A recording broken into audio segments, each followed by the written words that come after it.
Today, I'm going to demonstrate how the inflation roller coaster we're on today looks eerily similar to the 1970s, except this time the US government is carrying 4 times the debt load, which means the Fed can't play the same game it did back then. And if you don't understand what that means for your savings, investments, and everyday costs, you're going to be left holding the bag.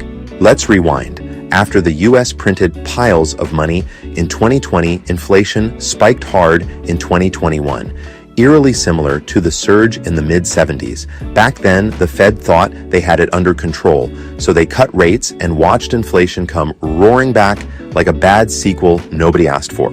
Sound familiar? Because today, despite inflation still running hot, the Fed is cutting rates again. History might not repeat perfectly, but it does love to rhyme, especially when central bankers are the poets. Don't worry though, the Fed swears this time it's different, because that's what they always say, right before it isn't. Yeah, okay.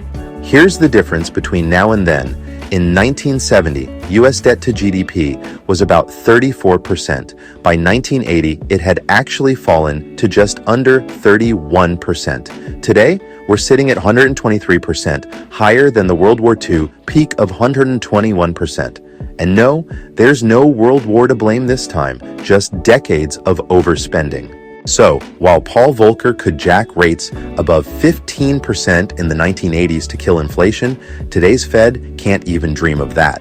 Raise rates high enough now, and the government bankrupts itself just paying the interest. So, what's the playbook? It's called yield curve control.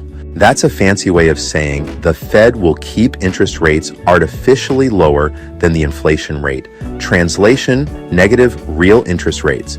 Your money loses purchasing power every year while Washington